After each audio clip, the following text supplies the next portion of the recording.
gouvernement, dans son conseil de ministres récent, il a décidé de faire la révision budgétaire après la publication du rapport trimestriel de l'exercice budgétaire en cours. Si on analyse la mesure de révision, nous la saluons parce que depuis le début de l'exercice budgétaire, nous avons dit que la situation budgétaire, la structure budgétaire, surtout au niveau de recettes, laissait des inquiétudes. Parce que, en déficit de 700 milliards qu'il fallait financer, couplé à une attente de l'appui des bailleurs d'offres de 900 milliards, alors que si on analyse même le déblocage de ces appuis des bailleurs d'offres ne s'est pas fait selon les attentes. Ce premier trimestre de l'exercice budgétaire, nous avions constaté à l'époque qu'il y avait 1600 milliards de recettes qui restaient encore hypothétiques au niveau de la mobilisation. Donc, certainement que le gouvernement devait revoir ses dépenses. Mais le constat est que tout ce qui est tenté fait, on a éliminé l'investissement, les dépenses liées à l'investissement, alors que la dette va toujours crescendo. Même ce premier trimestre, le gouvernement a contracté des dettes de plus de 110 milliards. C'est le rapport de la politique monétaire de la Banque centrale. Donc, le constat est qu'il y a toujours des dépenses douteuses, non transparentes, dont même le rendement est difficile à apprécier, à analyser. Il faut revoir tout ça. La lutte contre la corruption, le détournement des deniers publics n'a pas encore sa force et sa vigueur aujourd'hui. Cela cause toujours un tort à la bonne gestion du peu de ressources budgétaires dont dispose le pays.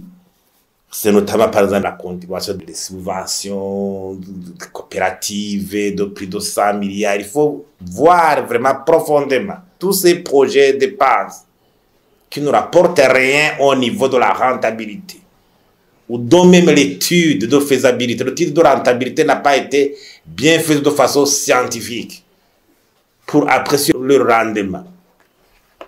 Rentabilité économique et financière. Donc pour ça, Carsen propose qu'il y ait une commission ad hoc des experts de haut niveau pour voir réellement l'analyse du budget actuel et certaines dépenses qui ont été fixées par rapport à l'orientation des politiques publiques. Deuxièmement, la rigueur et la discipline dans la gestion. Le gouvernement doit savoir qu'il faut une stratégie de mobilisation des ressources extérieures, financement extérieur. Détrompez-vous, je le répète, le gouvernement, la situation du Burundi est difficile.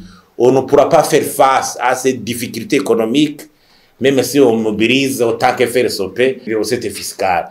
Les recettes fiscales mobilisées sont en francs bruts. Les francs bruts, on ne va pas acheter à l'extérieur avec les francs bruts. Même le gouvernement vient d'annuler certaines dépenses liées à l'importation de nos paiements en devises. C'est un problème. C'est un problème. Donc, une stratégie de mobilisation de financement extérieur, ça c'est très fondamental. La transparence dans la préparation du budget 2024-2025, pour qu'à l'horizon de moyen terme, on commence à se préparer et ne pas continuer à sombrer dans l'incertitude, d'évoluer dans l'inconnu non planifié, auprès des réformes consistantes à travers la récente publication des résultats de l'évaluation PIEFA, qui devait inaugurer une dynamique d'introduction des réformes nouvelles, parce que l'analyse a été faite, les résultats sont là. Aussi, le gouvernement doit prouver sa volonté de faire une stratégie de lutte contre la corruption. Ça sera un contrôle budgétaire sérieux. Des institutions comme la Cour des comptes, qui ne sont pas là pour jouer leur rôle.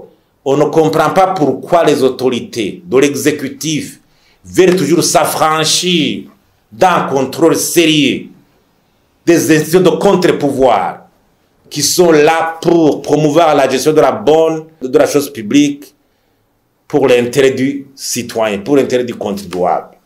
On ne comprend pas ce comportement et ça doit évoluer.